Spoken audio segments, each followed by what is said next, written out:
All right, all right, all right. So, can everyone hear us? Can you hear us? Give us a little wave. Okay, we got an outstanding group today. I'm Neil Mason, or Coach Neil. Just want to thank you guys for being on this journey with us. And before we get started, introduce Dr. Jack and Sandy. Just want to thank a couple of our team members. Obviously, want to thank Wade for helping support Sandy through this. Want to thank Haley and want to thank 90 Day Journal for being the sponsor of this special event. And want to thank Nikki, who is our behind the scenes do-it-all person. She put together the logistics and helped really organize Sandy and our whole team. So just want to thank you guys for helping put this together. I want to thank everyone who's currently on the Zoom right now for tuning in. I want to give yourself a round of applause for yourselves, just for being here for us. I think it's awesome you guys are joining us. We want to thank you. Thank you for everyone that supported us. And I want to thank Dr. Jack. Dr. Jack and I met Sandy a couple weeks ago, and she's fast become one of our best friends. She's got great energy. And Dr. Jack, do you want to maybe take 2 or 3 minutes just to introduce yourself?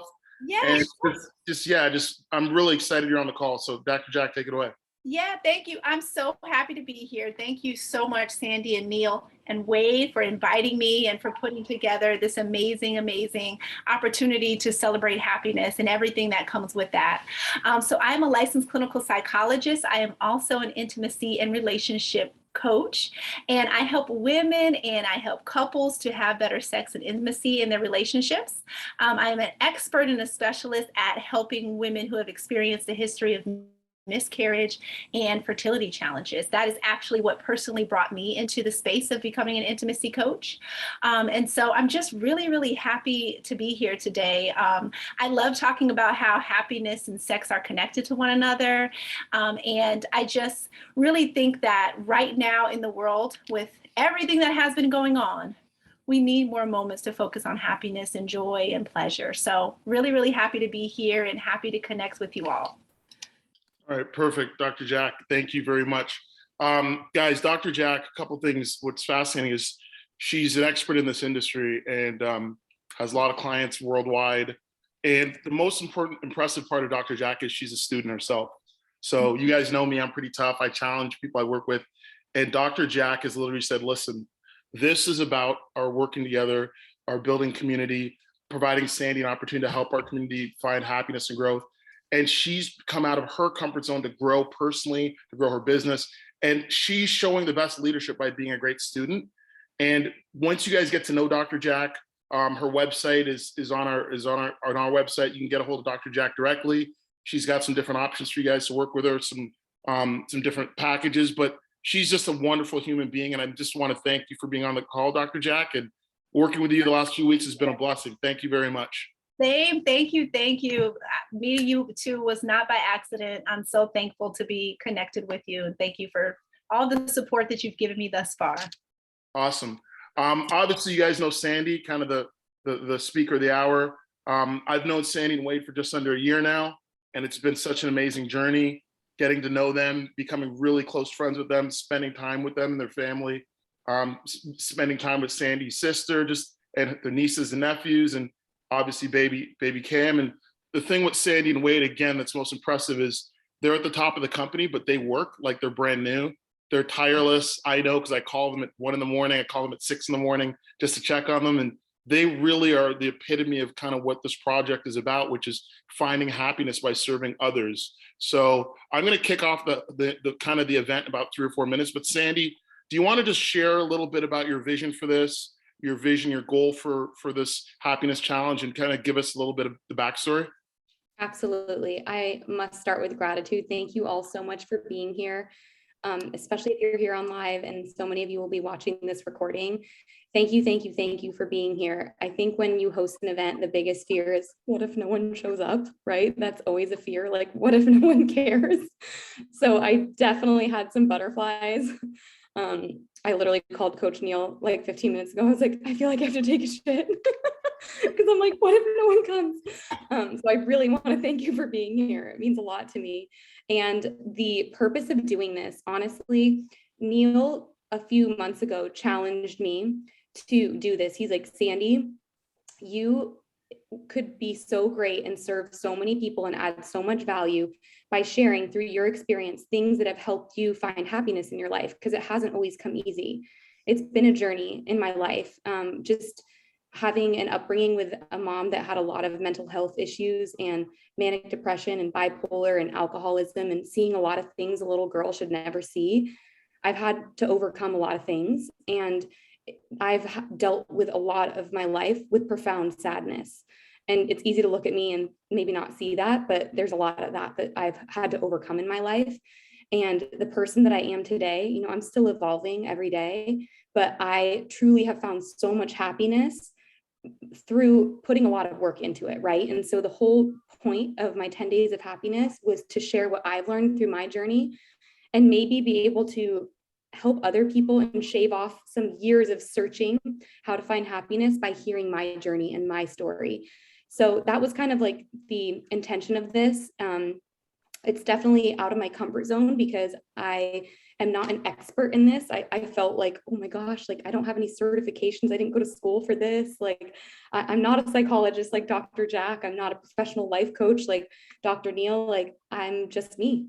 But I think that's kind of what makes it powerful is I'm an ordinary person, just like all of us on here.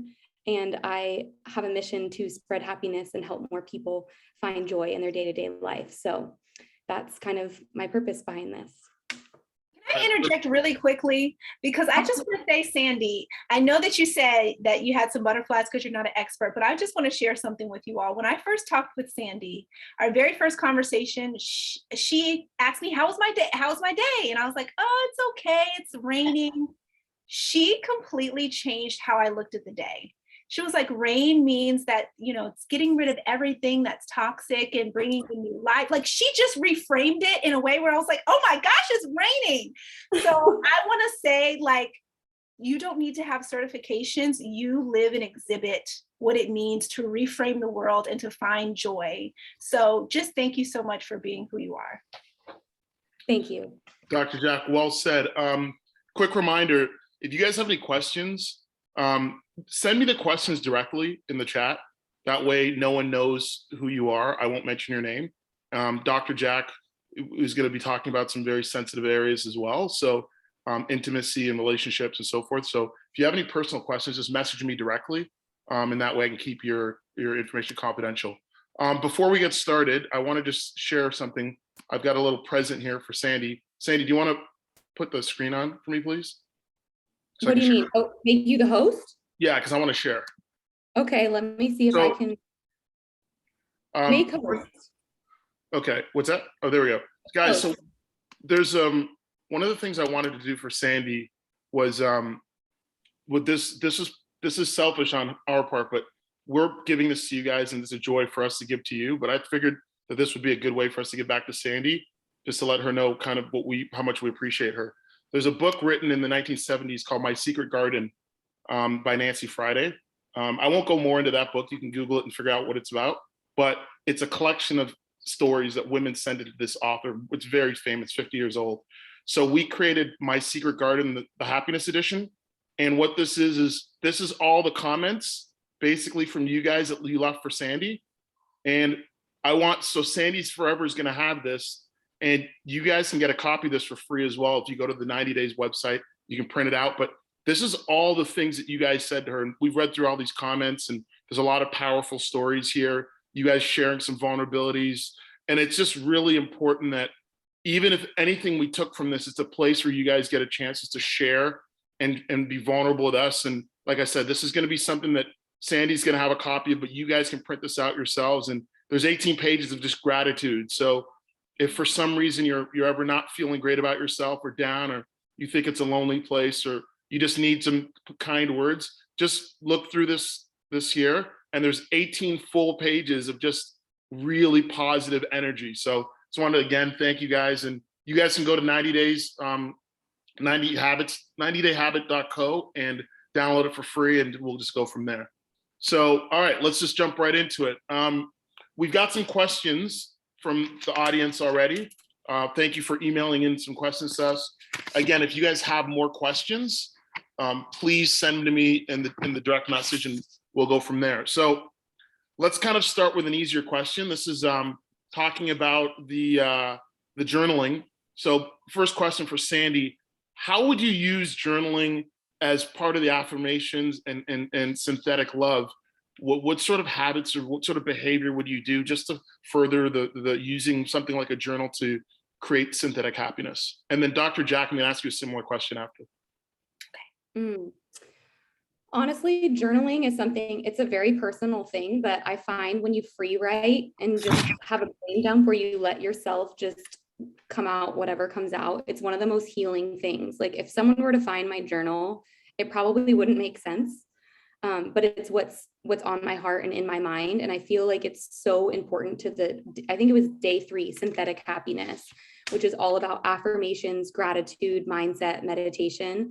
That day is so crucial because I feel like there's so much that goes on up in here and we have to release it. We have to let it out. So I think there's something really powerful about taking pen to paper, right? You can type it out, whatever, but something about taking pen to paper, like we learned in elementary school, and seeing your own handwriting on a page and releasing whatever that is. It could be gratitude. It could be more diary form. It could be venting. It could be whatever it is. But I think taking time every day, I personally like doing it in the morning. Maybe you want to do it at night before you lay your head to rest. But I think journaling every day is so crucial for happiness because it's something that just primes your mind and allows you to empty it out of here so that you can create space for newness. All right, this is going to be a little bit of a twist, which Sandy and Dr. Jack aren't aware of, but it's kind of what I do.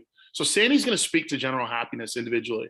And, you know, they say if you're on a plane, if something happens, put your mask on first. But Dr. Jack's going to speak to you guys in relationships, you know, cohabitation relationships, boyfriend, girlfriend, or married couples or partners for, you know, short period of time or long period of time. So Dr. Jack, how would couples use, whether it's journaling or affirmations, to re-entrench their relationship, to maintain the spark, to bring intimacy back into a relationship? Absolutely. This is such a good question. It can be used in the same way. I think that one of the things that you can do is focus on, like Sandy mentioned, getting some of the things that are on your mind out of your mind and onto paper and reflect on them together, right? So say, for example, you create a prompt that you are actually doing with your partner, right? What are you grateful for, right? Thinking about gratitude. And you both take some time to journal about that and share what you feel comfortable sharing with one another, right? That increases intimacy. You can also do this. If you go to my Instagram page, you will see I have lots of prompts. I love prompts. But you can also find prompts that are about intimacy, sex, physical connection, right? What are the ways that you get turned on? That's an amazing question. Sometimes we don't even know the answer to that ourselves. And so being able to write down and take some time to really think about, like, what does turn me on? What turns me off? Those are things that we need to know personally, and if we're in a relationship where we are being physically intimate with our partner. So you can definitely spend time in focusing on emotionally how you're doing and doing things like focusing on gratitude. You can also take it a step deeper and focus on like sex specifically and share that information with one another. And again, affirmations in general, being able to, just as you would show up for yourself, look in the mirror and say, you know, I am beautiful, I am confident. Your partner needs to hear those things as well. And sometimes, you know, we get away from saying those things. And so just being able to verbally affirm your partner is so, so important. And to be able to hear those things back is also important as well. So I think the question is, Sandy, have you told Wade that he's beautiful today? I've told him that where he was going. I haven't said he's beautiful. Wade, you're beautiful. Don't know where you are, but you're beautiful, Wade. You are the star. You're pretty. All right. I know it. Okay, so Dr. Jack, with maybe a little bit, let's get this a little juicier here. It's 9 p.m. on the West Coast. It's a couple people have had a couple of drinks. So let's talk about happiness and sex and happiness. You sent me an article about happy people having sex and sex making people happy. Let's just dive into that right away and just give us a couple tidbits on, we have a lot of wives on the call, a lot of husbands. How do we translate sex and happiness together? And how do we get the conversation started? Yeah, so one of the things I want to highlight is this is general research. You can Google it. Happier people have better sex. right? And the reason is because happier people know how to look for and find pleasure as well as gratitude. It just is what it is, right? And so, for example, when I was on the phone with Sandy and I'm like, it's raining today, it's kind of gloomy. She's like, hey, but wait a minute, like everything's being washed away. That translates into our intimate relationships. That translates into letting our partner know, hey, I appreciate this thing that you did. Or, oh, that feels really good. Do that again. Like that translates. And people who are happy tend to engage in behaviors that create more connection with other people, right? Because, happiness is contagious in a sense, right? Think about if you're around your partner and they're negative, they're complaining, this is what happened at work. What happens is you're sending off an energetic vibe that's actually going to have your partner to back away from you. They're not going to want to communicate as much. If you're happy and if you are cultivating joy, if you are sharing positive experiences, that is going to bring people closer to you. And that then impacts your relationships. And no one's saying you have to be happy all the time, right? But you have to be intentional about finding it, because otherwise the way that the world works is we're going to focus on our negative experiences because the brain kind of defaults to negative experiences because the brain is there to keep us safe. So we have to be really intentional about finding that connection, and it definitely connects to sex and intimacy. Okay. And I found today I was on a call with Sandy and Wade, and Sandy, maybe you want to elaborate on this, but there's a lot more women on the call than men. The idea, Sandy, that you just, and I didn't see this, thank God, but you were just started rubbing Wade's feet, right? And Wade was just so excited about that. Do you want to kind of give us a little backstory on, which ties into physical touch and intimacy? Well, something I've realized in my relationship is when I want something, I have to give it first. It like really works, right? If you want more compliments, if you want more hugs, if you want more kisses, if you want more snuggles, if you want more anything, you have to give more. I love massages. Massages are like my love language. So it was actually selfish of me massaging Wade's feet because it was me saying, yo, I'm due for a foot massage. I do love, thinking of him and all the things, but there's always like more to the story, Neil. All right, well, we're going to move on to a little heavier question here. One of the participants said, how do you find happiness as a parent when your kids are sick or your partner's in a funk? And I think maybe we'll start with Sandy on that. So you've got your daughter, she's crying. You've got maybe Wade's down, or maybe you've seen your partner's not at their best. So is it selfish of you to find your happiness, or what do what are your thoughts on finding happiness when maybe your partner's not at the best of their abilities or the top of their game? Okay, so I feel like there's two parts to the question. I'm going to address the kid thing first. So I'm new in the motherhood, parenthood game, but my daughter's almost 7 months old and she has been sick a few times. Actually, when she was 4 weeks old, she got the C word. I'm not going to say it because we don't need to give it power, but you guys know what I'm talking about. Kind of created the world shutdown for two years. My daughter got that at 4 weeks old and it scared the crap out of me, right? Because I'm like, what does this do for a baby? Like, I don't know. And for me personally, maybe this isn't healthy, maybe this isn't good advice, but when my daughter was sick, nothing else mattered. Personally, I was like, this is my number one priority. Everything else can wait. My only job right now is to make her feel safe and loved on. So in terms of like happiness when your kids are sick, I feel like that's a reminder for you to zoom out and have an aerial view of your life and be reminded like, wow, typically we're healthy. I'm so grateful for the health that we normally have. This is a reminder like, whoa, this can be taken from me at any moment. So I need to ground down and be really grateful when we are healthy. And it honestly gave me a renewed, like gratitude for health. Like when we finally kicked it, we quarantined for 10 days as a family. We had a whole anniversary trip planned to the mountains. It was our first time as a family of 3 going away. We had to cancel everything, couldn't get a refund. It could have been like this whole woe is me situation. And I'm like, you know what? She's going to be fine. And that is all that really matters. And this is a reminder that I can't get so caught up in all the things that this like takes over my world. Like right now, this is the only thing that matters. So that's what I would say on the kid thing.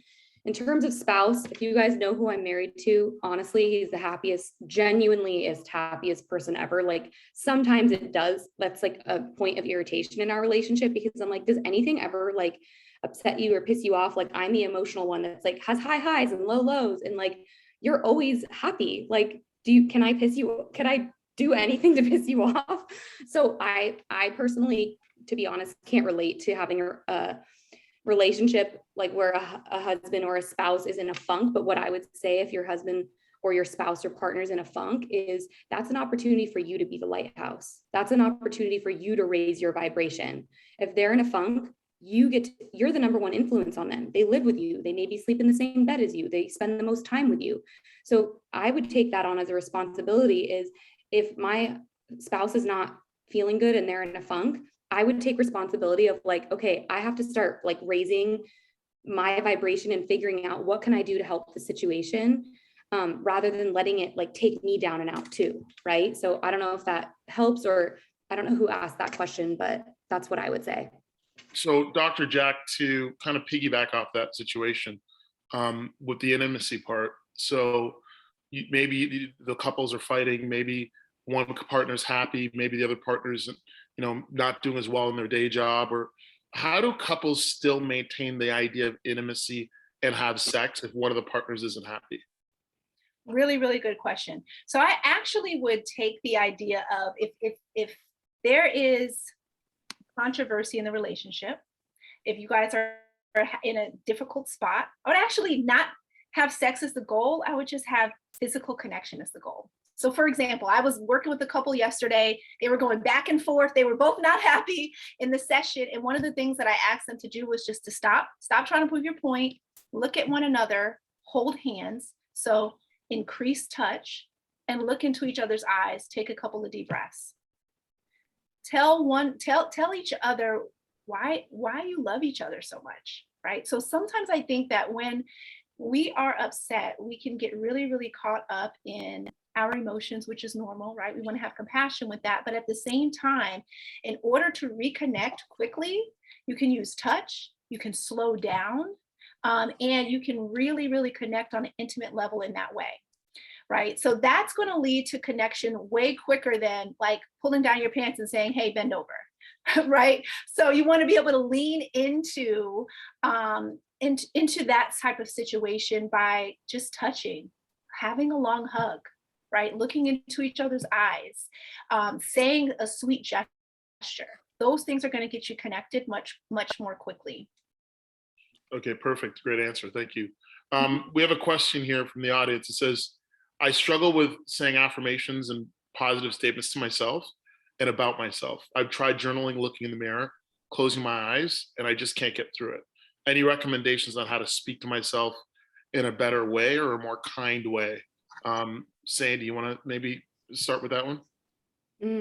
Yeah, I can relate to this because when I first learned about affirmations, I thought it was a bunch of BS. Honestly, I'm like, I just don't really understand how saying I am is gonna, and whatever follows that is really gonna make a big difference. But honestly, our brain doesn't know the difference between something that you've already brought into your life versus something that is on its way to you, right? So like even right before this, guys, on my piece of paper, I wrote, I'm a badass, mom is proud of me. Like I wrote that down just because I was like, oh my God, like I'm feeling some kind of way. And I was like, okay, what am I going to write? And I just wrote that. And it just feels good to like hype yourself up and honestly talk to yourself the way that you would talk to a friend. Like, would you ever tell a friend, like, I just don't know what to say to like lift you up. Like, I know that you're struggling, but I don't know. Yeah, you don't look good in that outfit and you're not a good public speaker and you don't have a lot of friends. And no, you would never say those things to someone else. So why do we say it to ourselves, right? So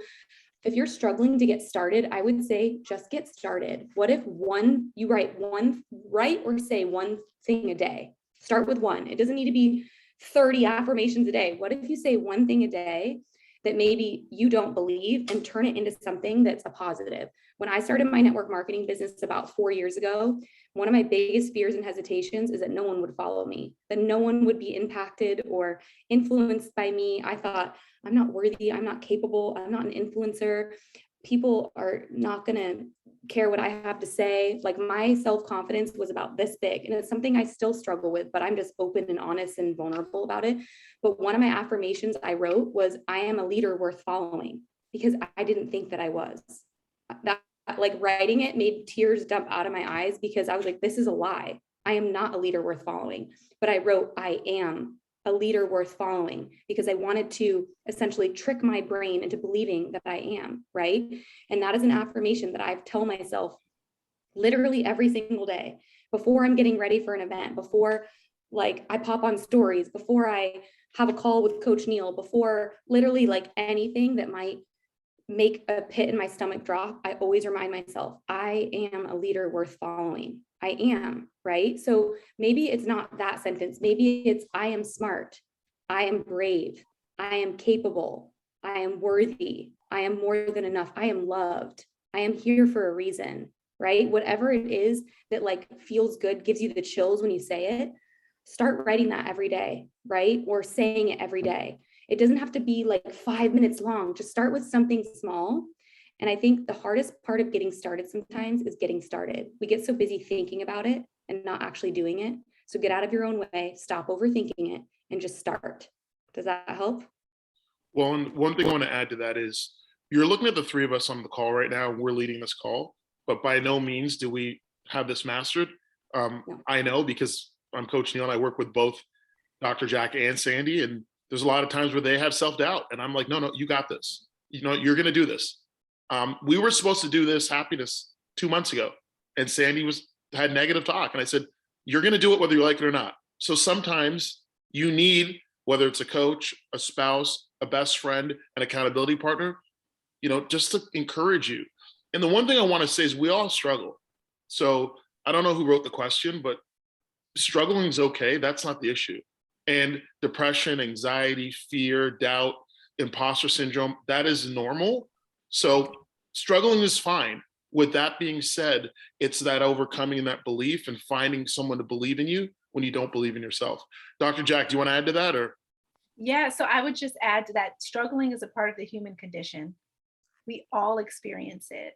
And I just love what both of you all said. The only other piece I want to add is when it comes to body confidence, because that's something that I see that comes up a lot that can impact intimacy. I don't feel good about myself. One of the things that I do with my clients is I give them naked homework. I encourage them to stand in front of the mirror and find things that they like. And for a lot of people, that can be really, really hard, right? And so I think that the question had asked it's specifically around positive affirmations. Sometimes the affirmation can just be neutral, right? I am present in my body. My body takes care of me, right? These are all truths, but they remind you that in this moment, you're appreciative of your body and you're focusing on the good things that it does for you. Sometimes the women that I work with, when I ask them to do this exercise, it's hard for them to, name like, I love my breasts. I love my ass, but I'm like, well, what about your skin? Do you love the texture of your skin? Do you love your eyes? We can find something, but I think that sometimes we kind of put so much pressure on ourselves. Like it has to be, I'm standing in the mirror and I'm like, I am so beautiful and sexy. That does not have to be the goal. It can be lots of other things in terms of recognizing the beauty that exists inside of us and how present that we are in our body and our availability to sensuality. All of those things encompass our intimacy. All right, perfect question. So let's change gears again. Let's talk about money. So I had a question that said, I habitually correlate happiness to fulfillment of work and money and success. As someone like where I want to be in the industry, have we ever struggled with this? So the question is it okay to tie happiness to money and success? And we're going to go a lot of different places with this because I know and we won't talk about any specific company, but in our businesses that we're involved in, we want to make more money. Is it okay to tie money to success? One, and what if you do, or what if you don't? Sandy, maybe quick hitter on, is it okay to tie money to success? And what if I don't tie money to success? What are your thoughts? I feel like this is something I'm actively really working on. This was day one of how much money do you actually need? Because I feel like so much of my life, I have tied money to happiness and thinking, oh, well, when I have that, then I'll be good. Or when I have that, then I'll be good. And as I've built more success in my life, as I do achieve things, as I do, oh, that happened. Oh, paid off the loan to my dad. Oh, this, that, like things that I was like, oh, I'll have such happiness. Then it's like, well, what's next? What's next? And so something I'm currently really going through and working through and being so mindful about is, honestly, everything could be stripped away from me, and home is where I lay my head. Like, home is next to my husband and my baby. And like, that's a really hard thing to fully come to. I'm still digesting it, because I do find myself wanting things. I do find myself wanting to live in the dream neighborhood. I do find myself seeking and more. But I find that if you're constantly connected to that, you will never be happy. So you So, have to get to a space where you disconnect those. so Sandy, elaborate on the part where, look, she's got financial goals. Today's payday in certain different companies. Maybe we didn't hit our goal. Maybe we didn't make as much money as we wanted. You're new to different types of businesses. How do you stay happy and maintain that happiness if the paycheck doesn't have that zero that you're looking for on it? The extra zero, huh? I think with that, what you focus on grows, what you focus on expands. If you don't have gratitude for all the money that's ever come to you in your life, for the money that you currently have and for the money that's coming towards you, don't be surprised when it dries up completely. So you must, like today in my network marketing company, we got paid. So I get a text that says payday, and it texted me the amount. And I looked at that, and I always screenshot it and I send it to Wade with emojis of gratitude hands. And I'm not going to lie, I've had bigger checks, right? It's not where it once was.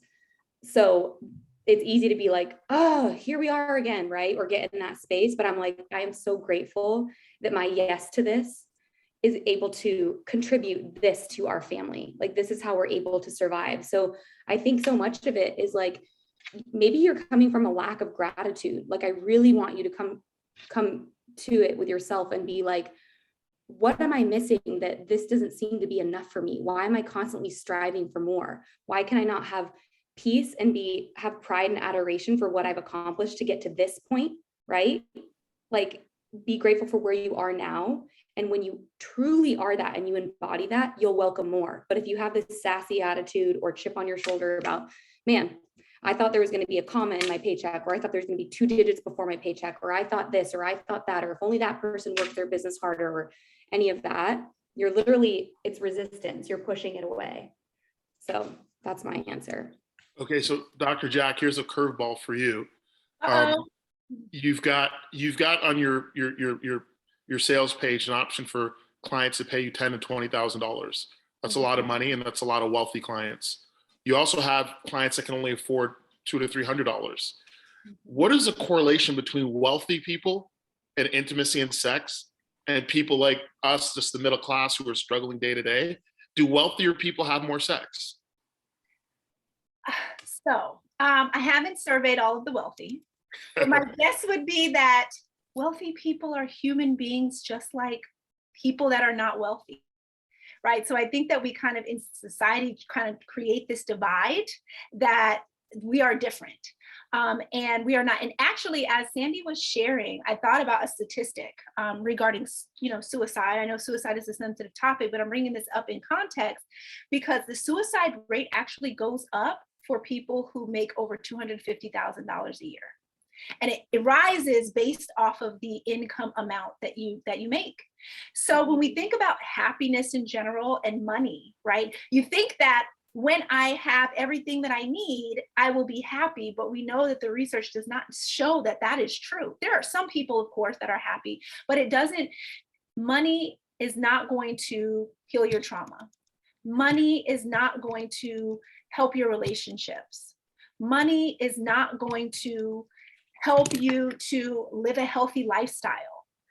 All of those things, when we think about money, I think that people that don't necessarily feel like they have the things that they want, what's happening in regards to wanting money is that they want to be able to have the resources. It's really not the money. It's I want to be able to have the resources to take care of the things that I need, to take care of my family, etc.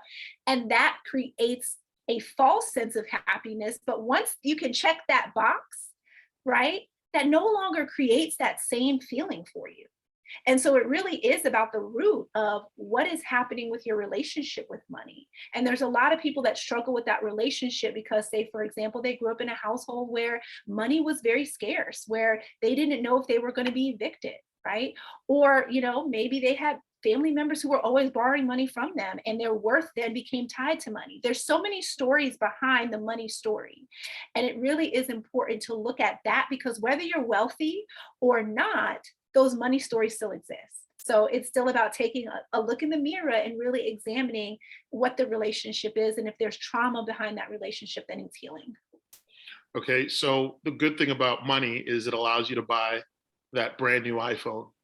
It allows you to buy that 60-inch TV in your room. Yes, So, dopamine hits. so it allows you to be on TikTok on your phone in the middle of the night. Dr. Jack, let's talk details. And when it comes to intimacy and sex, Sandy talked about putting your phone to bed.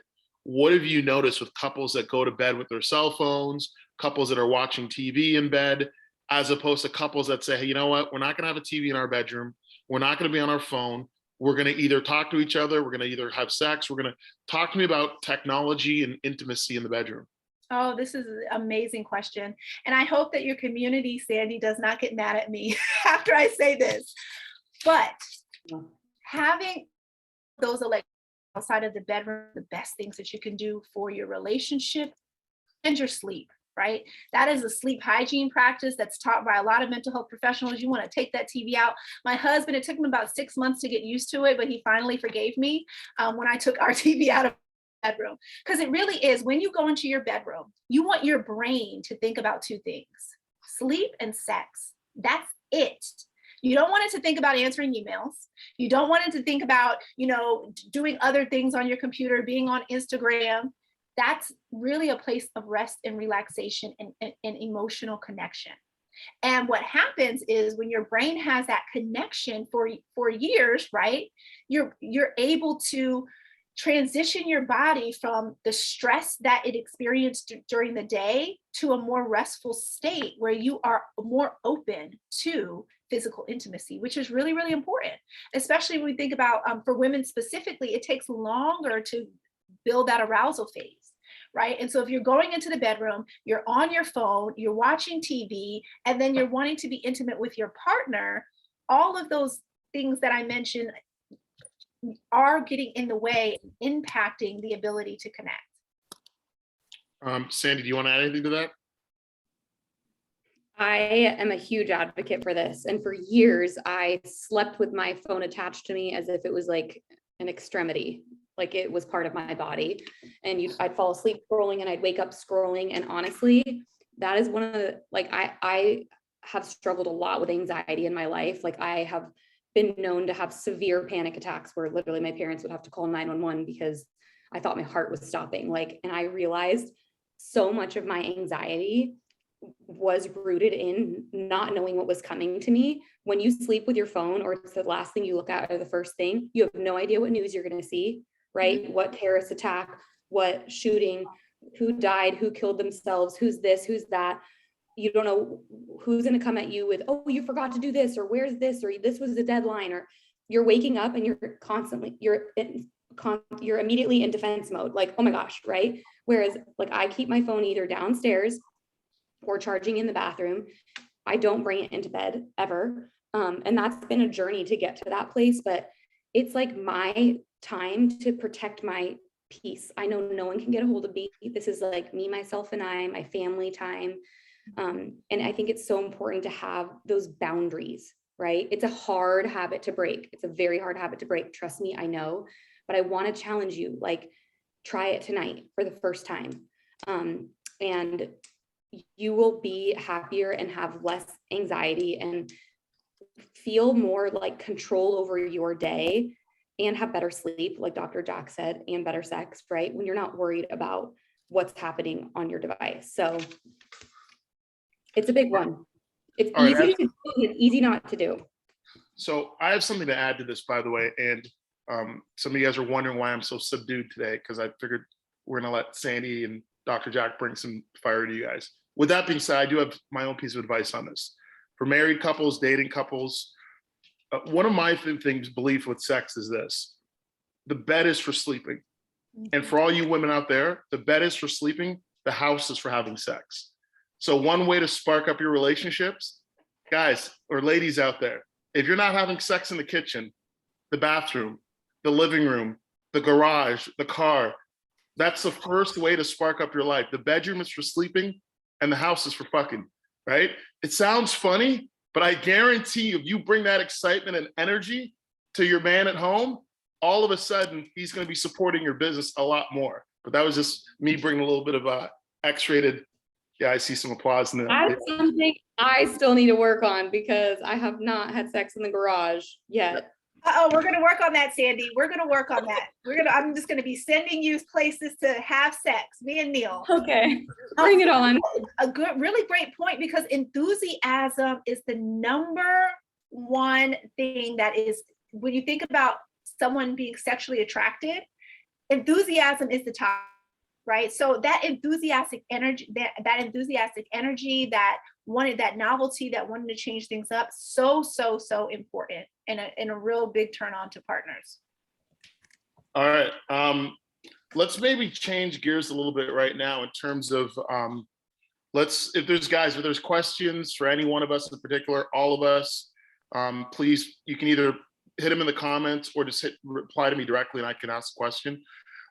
Sandy, biggest takeaway from this project, biggest surprise, biggest vulnerability, what have you learned in us doing this? Man, I think it's really easy to feel alone in things. And I had this limiting belief that people weren't going to really relate to this or be engaged. And I realized, like, my biggest takeaway was that people really need this. The amount of messages, like comments on the videos, but also private messages of people saying, like, this like couldn't have come at a more perfect time. Like, I'm really struggling right now, or I have severe anxiety or depression, or I'm desperate.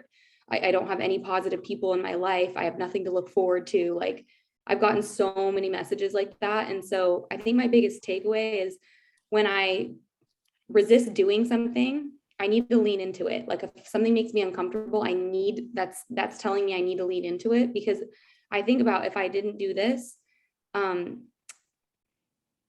like, there would be a lot of people that aren't connecting and aren't getting help and aren't learning and aren't growing. So yeah, I think that's it. It's when I don't want to do something, that's like a sign from something higher, something greater. Like, Sandy, it's making you uncomfortable. Lean in, girl. Awesome. Coach Jack, what was your biggest surprise in this and your biggest takeaway? So my biggest surprise was how much you were able to push me. So Neil, I just really appreciate, you feeling like I would be a really great fit for project, especially like with sex. Dr. Jack, we're losing you. And kind of pushing me to, oh, can you hear me? You said pushing you and then you cut out. You might want to start again. Okay. I was just mentioning that the biggest surprise was my coachability. I will say that, yes, I'll just narrow it down to my coachability. Can you guys hear me still? Oh, okay, I'm looking at Neil's face. He's looking like he can't hear me. So yeah, my coachability and being a part of something like this is very different than what I do in my day-to-day, and I have absolutely enjoyed it. It has truly been a breath of fresh air. I've been able to be connected to some of Sandy's community, they're so loving and supportive and thankful for you. And so I'm just really appreciative of that.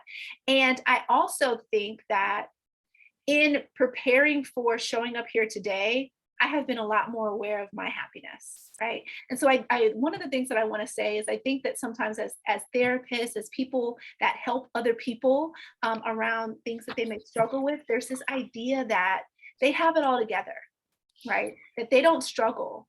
And as we kind of mentioned earlier, struggling is a human condition. And so one of the things that has been really nice about this is just me remembering and reminding myself to focus on the moments of joy, focus on happiness, why that's important.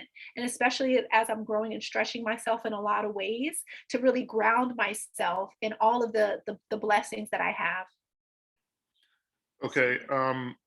So we just got a question about um, Dr. Jack, kind of a touchy subject, but the idea of having a miscarriage and couples that have experienced that. What do you suggest? How does, and I'm actually going to, maybe this is for the man. What would you suggest for a man who his wife went through a miscarriage? When is it appropriate to have sex? How do you bring up that topic? How does that bring couples together or apart? Or kind of walk us through some of those touchy subjects on Mhm. having a baby and loss and so forth. Yeah, excellent question. Thank you for whoever asked that. It is a sensitive question. So I just want to lead with that because I know that there are likely, because there's such high statistics, other women here who have experienced that. So one of the things that I will say is before we even get to touch, communication is key. Oftentimes, miscarriage is the first medical crisis that a couple experiences. And it's really hard to navigate that. And both individual and the couple may be experiencing it very different. Oftentimes, what happens when I do have couples that present to me, and this is for heterosexual couples, the female is expressing herself externally with a lot of tears, with a lot of sadness, with a lot of depression and anxiety that you can see physically, where the male partner may be grieving in a totally different way. And what can happen sometimes is that those nonverbal cues are being read as, well, they don't even care, they're not hurt. And that oftentimes is not the case. But I think that what sometimes is missing is that communication piece, being very, very intentional about supporting each other through the process, leaning with compassion and understanding. And that is going to help build the safety and the emotional intimacy to heal from the miscarriage before you even start talking about when we're having sex next. Because if you haven't had that conversation and then you come touching my shoulder saying when we having sex next, I'm not going to be happy. So I think that you start there and then you navigate towards what's happening regarding feelings around sex, right? So I know for myself personally, when I experienced a miscarriage, I felt scared to get pregnant again because I was scared it was going to happen again. And so that impacted my intimacy significantly. And so there were conversations that were needed to have beforehand. So that was open and we were communicating about that, but it was also really important to take things slow, right? You just can't bounce back from a trauma and start fucking like rabbits like that, right? So slowing down, learning each other, asking what each other needs, all of that is going to make for an experience that feels pleasurable to everybody involved. Okay, Dr. Jack, this is a question for you. Um, so the exact question is struggling with anxiety. I'm going to add in their depression, anxiety. It's taking a toll on the relationship and their day-to-day life. I think I'm not sure if it's a man or a woman, but how do we? And I don't even know if this is a sex question. I asked the person who asked us to let me know what state they're in. Dr. Jack is a licensed psychologist, and she can only perform therapy in certain states. You can reach out to her directly, and she can let you know if she can perform. Oh, okay. So the person is, yeah. So reach out to Dr. Jack directly. I see who you are, and then she can turn you on to a provider near where you live in terms of therapy. But Dr. Jack, from an overall point of view, with regards to anxiety, depression, how does this person potentially navigate this? Maybe their partner's confused. Maybe how do they fight this kind of battle with anxiety and depression? Yeah. So first and foremost, I love that you brought up therapy. Getting support around how to navigate it is going to be key because sometimes we try to manage it on our own, and that we can be doing ourselves a disservice. Secondly, one of the things that I want to mention is if you are getting support, so say for example, you have depression, you're taking an antidepressant, that can impact your sexual desire significantly. And so much so that it's actually prescribed to men who have premature ejaculation, right? And so you see the correlation as to like it decreases your sexual desire extremely. So it can impact physical intimacy in that way. But one of the things that I think is going to be important if either partner or both partners are struggling with mental health conditions is communication, being able to talk through what's happening and what's going on, right? So, for example, for somebody with anxiety, they have a really stressful day at work where, maybe there was some anxiety provoking event. It's going to be helpful to know that information and to be able to know what your partner needs from you in order to respond to them in a way that is going to actually deepen intimacy. So asking those questions, how can I support you? Instead of assuming, because a lot of times we want to help how we can help. And that may not necessarily be what our partner needs. We may think that our partner needs one thing when our partner may need a hug, or our partner may need to cry on our shoulder. And so I think getting the support, having the communication, and really, really listening for your partner's experience and showing up how it is that they verbally tell you that they need you to show up for them. Yeah, and the one thing too, for the person that reached out, I know that Dr. Jack will work with you, or at least have an introductory call.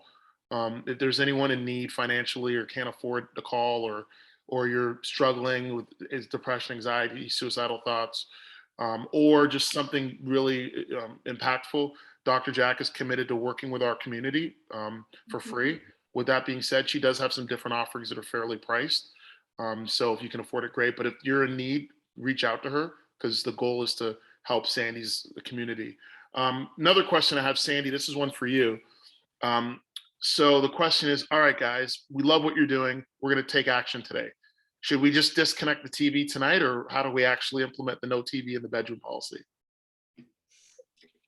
Or do you have the conversation? Do you like, it sounds like a simple question, but your man just bought this $4,000 brand new TV with to watch the game, and he's used to having beer and eating popcorn in bed. How do you break the news to him that he's doing the 30-day challenge and the TV's got to go?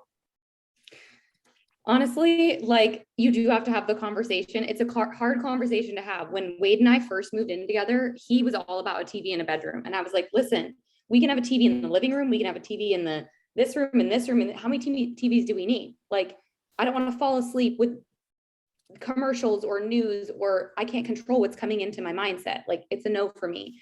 So for me, I would have the conversation and be like, we can totally cuddle on the couch, watch TV before bed, but when we go to bed, there's not a TV in there. I'd be like, this is really important to me. That's okay, Dr. Jack, you want to add anything to that? Yes. So I was responding to a message. I'm really bad at multitasking. Can you repeat the question? No, the question is, so we love what you're saying. We're going to get rid of the TV. We're going to try to change some behavioral habits after this call. Does she just go home today and take out the step ladder and start trying to move the TV? Like, how do you actually implement these changes? Yeah, so I think it's okay, hold on. I got to stop you for a second. But the best answer I read is, tell him he'll get more sex if there's no TV in the bedroom. True. Listen, that is it. That is it. Mic drop. That is it. Really, I was actually going to say, start with a conversation about the benefits. So that falls right in line with the benefits. Like, hey, we can probably get better quality of sleep. We can probably have more sex. We can probably, spend more time before we go to bed, just cut. Like, all of these things are ultimately going to help your relationship, will probably be more relaxed, right? So start with a conversation that leads with, these are the benefits of what I learned in terms of, how a TV impacts sleep and in your overall health, including your sexual health. Like, let's have a conversation around what it would look like for us to make changes that are better for our overall wellness. And you'll get more sex. Okay. There's a couple, we're going to keep going. I know I said I'd stick to an hour, but I lied. We'll keep going as long as there's questions. A couple of you guys have sent me questions that are above our pay grade, and I think they're too confidential to ask, but I think you need to contact Dr. Jack directly. So I just responded to you, a couple of you, about some childhood trauma stuff, but just reach out to her directly and you can schedule something with her. Any other questions, Sandy, or comments maybe while we wrap this up? If there's any more questions, I will get to them, but what would you wrap up, Sandy? Maybe here would be the first great question I'm saving for the end. All right, we got this, we got this panel, we got these 10 suggestions. What is the first thing, if you had to choose one for yourself personally? So forget your partner, forget your children, forget the relationship, forget your team. What is the one habit that you would start with if you had one to start with today? So that first step, they say the best time to plant a tree was 20 years ago. the second best time to plant a tree is right now. What is the first tree you'd plant right now in terms of happiness? So just to recap what the 10 days were really quick, I have them written down so I don't forget. So it was, how much money do you actually need? Time, affluence, synthetic happiness, put your phone to bed, give away your time and money, get social and talk to strangers, be present in the moment, sleep more, exercise, drink water, sweat, and have sex, intimacy, cuddle, holding hands, etc. So I would honestly say it's a tie between the synthetic happiness, specifically gratitude, is something that you could focus on, and day 5, which is giving away your time and money, because that is something you can start doing like right now. And it feels so good to give, right? And like erase the money, even your time. How can you start showing up more for other people in your community? How can you start showing up more for friends or family? How can you start selflessly doing things for others with no expectation for what's coming back to you? Because the truth is, you will invite to you what you're putting out. If you're not calling people and telling them you're grateful for them, or calling them and saying how much they mean to you, or you're not writing random thinking of you notes, or like going out of your way to like do that extra little thing to show people that you care, do not be upset if you're not feeling the love back. So those are simple things that I feel like you could start doing right now, right away, every day. Have that, like, ingrain that in your DNA. Have that be like, how can I show up as the best version of me? How can I start doing things for others the way that I would like to be treated? And when you do that, that will come flooding to you. Okay, I have a question for Dr. Jack. This is a really good question, very specific. So we've got several people on the team who have babies. So let's talk, Dr. Jack, sex after the baby, still breastfeeding, baby's sleeping in the bed with you, baby's crying, baby wants the attention, and maybe husband feels neglected. So maybe husband's neglected, maybe mom's not ready. Like, walk us through this process. And again, Dr. Jack's gonna give a quick answer. If you want to get more detail or specific, either message her directly or reach out to her, but she's definitely there to give you some good feedback on that. So Dr. Jack, what do you got? Yeah, so that's an excellent question. And one of the things that most of the clients that I work with are moms, and a lot of them are new moms. And one of the things that they tell me all of the time is, I feel so touched out. I remember when, my partner would come home and they would grab my butt and I would be excited, and we didn't have kids then, and we just moved into our house, and it just felt different. But now they come home, they grab my butt. I have like one baby on my boob, and I'm emptying the dishwasher, and I'm like, do not touch me. I am touched out. And so one of the things that I lead with is having compassion about how your body has changed and how your circumstance has changed. I often tell the women that I work with that it's not that you do not like sex anymore. It's that the context has changed. And so what's going to be really, really important is being able to find those moments where you can connect intimately through physical touch, through hugging, where you can ask for what you need, make sure that you have the support in place in order to navigate motherhood and how your body has changed, and make sure that you're having really, really honest communications with your partner, right? Because your lifestyle has completely changed. And also totally getting rid of the expectation that sex is supposed to look like it did before, right? You get to actually recalibrate your relationship. It may look different, and that is okay. And being able to lean into, I'm not broken. I shouldn't have shame around not wanting sex as much as I did before. There's a reason why, and how can I find those moments of joy and pleasure that are in my life that can then make it easier for me to be able to receive sex from my partner. Can't hear you, Neil. So again, we're gonna wrap this up. If there's any more question, maybe Dr. Jack, maybe we'll start with you. How can we find you? Tell us about you. Tell us about your objectives and mission. Here's a little time for you to not humble brag, but to call to action. We want to thank you for giving us your time today. You're not being paid for this. You've been working on this project with Sandy and I for the last 2 weeks. We've spent a lot of time trying to bring value to the community. And guys, this isn't goodbye. This is just hello. we're going to be doing more of this again. We're going to, we know the community is going to need this every 2, 3, 4, 5, 6 months. But how do we find you, Dr. Jack, and kind of tell us about what you do and who you work with and what type of ladies or couples would you like to contact you? Yeah. So first and foremost, thank you all for being present. Time is invaluable. So the fact that you're here showing up for yourself to cultivate your happiness is amazing. And thank you guys for having me. So again, my name is Dr. Jacqueline Sherman. My clients, colleagues, and friends call me Dr. Jack. I'm a licensed clinical psychologist and intimacy and relationship coach.